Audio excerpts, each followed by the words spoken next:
What's goody, everybody? It's full-time trip. We're back in the building. Aston Villa 2, Arsenal 1. We lose at Villa Park, and that's a tough one. That's a tough one to take. It stings a little bit, you know what I'm saying? Make sure you like, comment, subscribe, all that good stuff, man. I ain't even had breakfast yet, bro. I woke up at 7:30 in the morning. Not even 7:30. I woke up at 7, right on the dot. Didn't even move out my bed, but I'm like, I gotta crawl out and make it through and turn this TV on and see what's happening. And I should have reversed all that a little bit. I shouldn't have seen this game. Low-key shouldn't have watched this game. But the fandom compels me. And where we're at is just, this was the perfect storm of things going wrong against us, you know? And I'm not talking about like, oh, it's refs and da-da-da-da. I wasn't too much of that today. It was a combination of a lot of things. And a lot of it was stuff of, I think a good portion of it was stuff of our own doing in the game, within the game itself. Also, Villa being on the absolute form that they are, again, storming through, winning 7 straight, again, shot right up to third, right now second in the Premier League behind us by 3 points.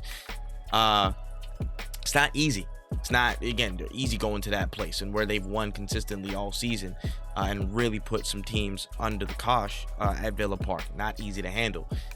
I'll try and look on the brighter side in a second, but I want to look at just the game in and of itself and how just downtrodden it looked in certain ways, bro. Let's just go through the goals a little bit really quickly. First and foremost, it was a Matty Cash goal, free run. I can't remember who crossed it from the left-hand side, but I believe it was Eze was the closest marker, didn't pick up the run at the last second.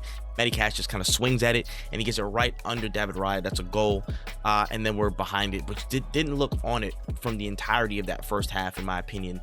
Second half, we make changes, bring on Trossard and Gyökeres, and immediately you can see the difference. We can see the intent more, again, aggressive on the ball, more just composed in those moments, finding ways to, again, just penetrate, find stuff through.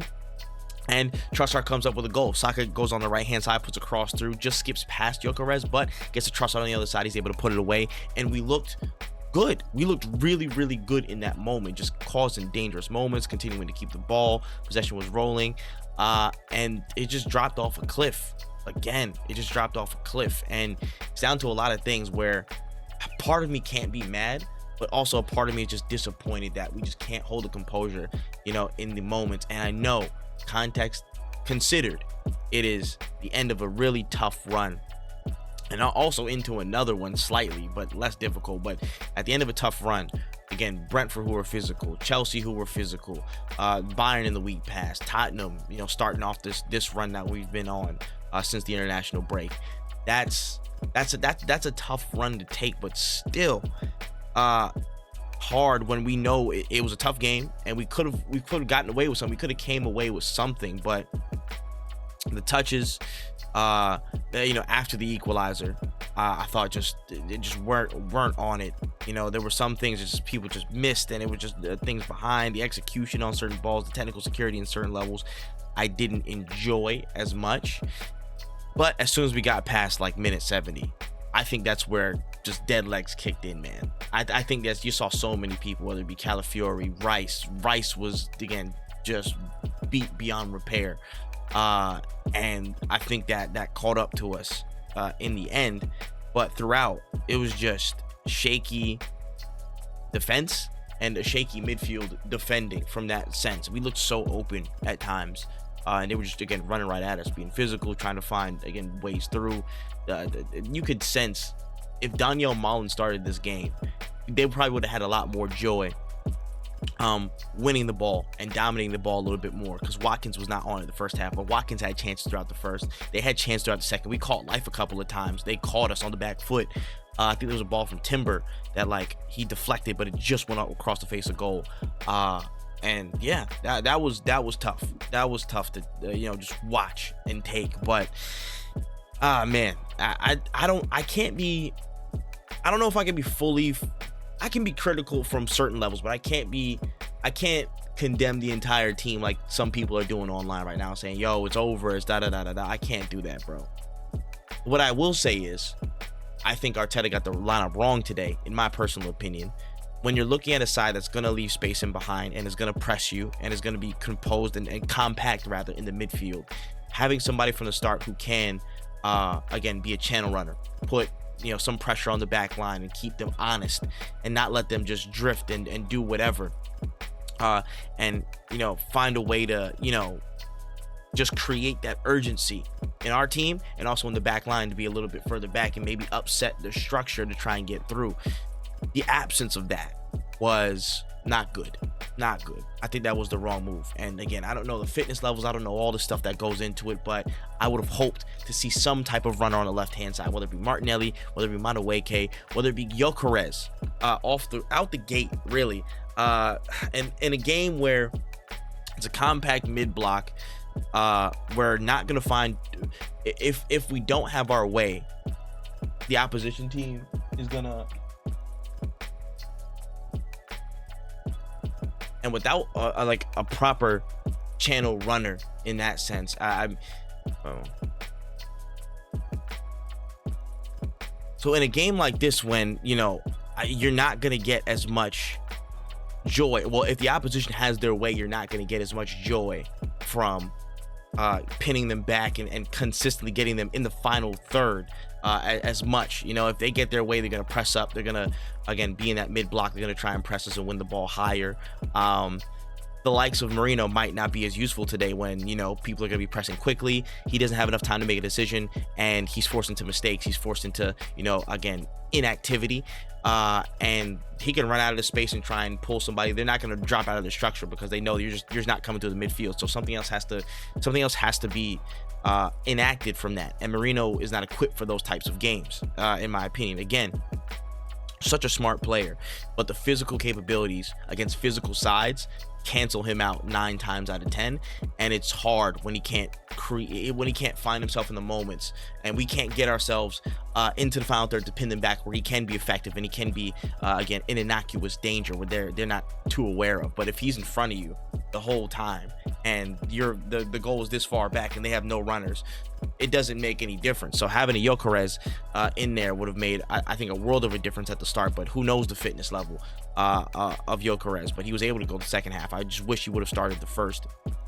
and upset the structure a little bit and hopefully provided some danger, but just didn't. So yeah, again, to many people's opinion and kind of observation, it was a lot of ball to feet players, and that just played right into how Villa's structure was, in my opinion.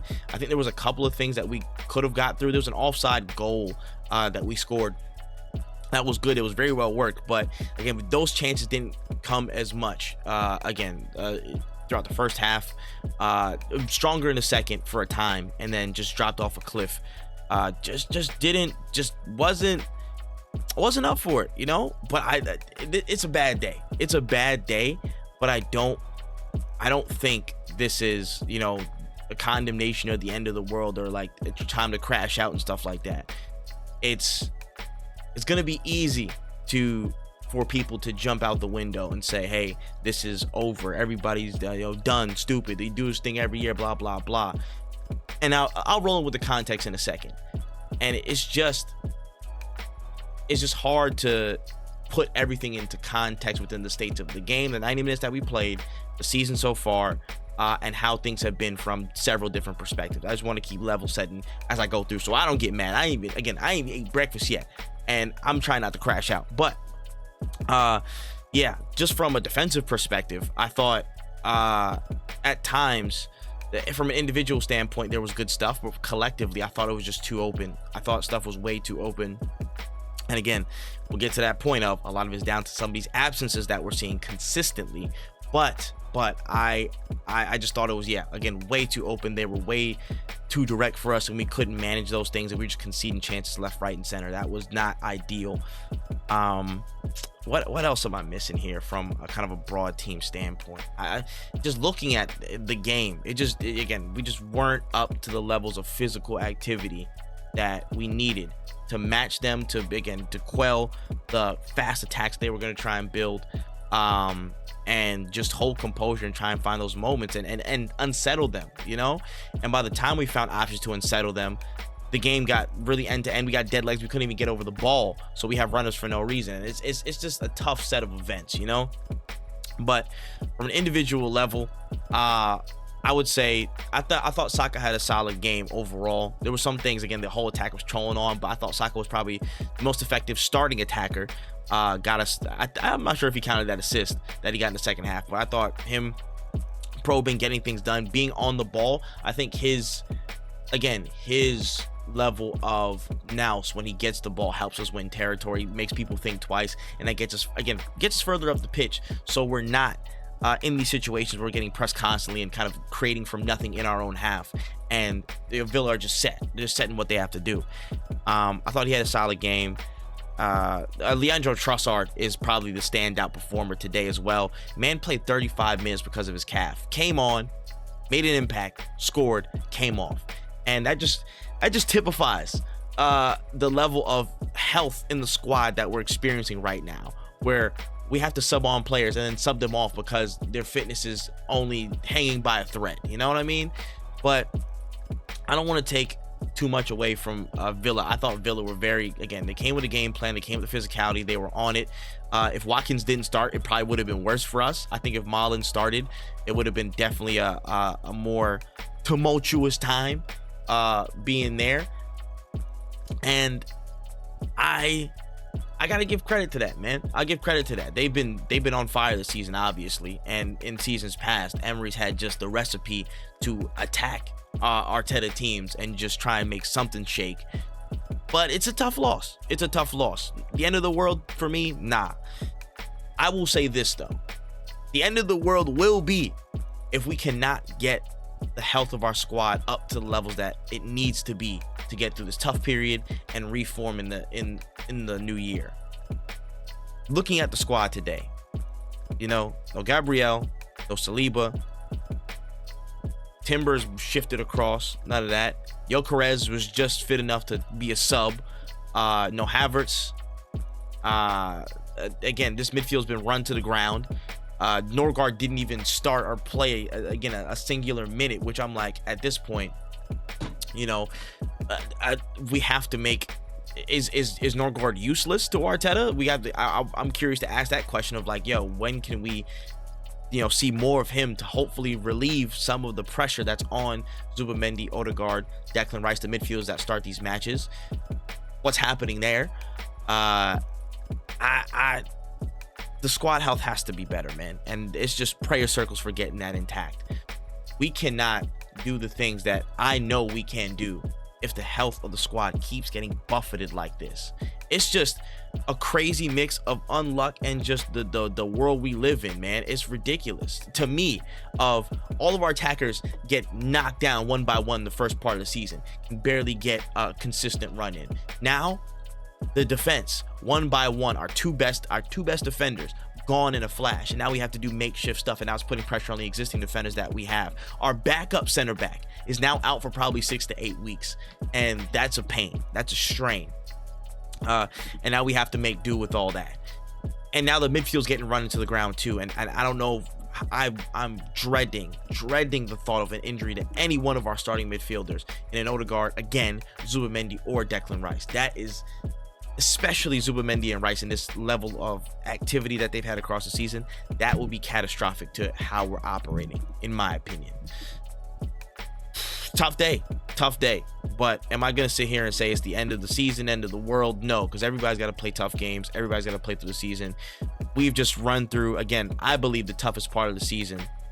Probably have 1 or 2 extra games that'll be a banana skin. I think Everton away in the next couple of weeks will be a potential one to worry about. But we made it through this toughest part of the season with some of the toughest injuries relative to our peers at the top 4 or 5 slots in the table. And we still have a lot to go to manage that. We have to just pick ourselves up, dust it off, and then make a run. Winnable games coming up. We just have to do what we can to salvage and maintain whilst we get players back. And we got to do it, man. It has to be done. We got to navigate this period. There's no other way to go but through. So that's where we at with it. That's where we at. I'm not going to sit here and, oddly enough, I'm going to, again, employ my other hobby so Arsenal don't ruin my weekend as much as they're going to try to. But, I'm cool, man. I'm cool. I'm not going to sit here and crash out and say it's the end of the world. It was a bad game. We were not on it. and combined with other elements, it just made it worse of a game than it probably actually was on paper. It felt worse than it actually was. But just one, not at the levels of intensity, not the levels of control, not the levels of poise that we needed. Two, from a fielding an 11 perspective, it just wasn't the right 11 to begin with. And three, just dealing with the impact of how many players that we have missing is, and in such important positions, in such important frequencies, it's not easy. It's not. But again, we just pick up and go again. That's all I can say. I can't be too mad. I don't even want to be mad, really. It's just like, it happens all the time in this league, and I don't want to let the Arsenal PTSD try and deter me from hoping that this injury situation can get better.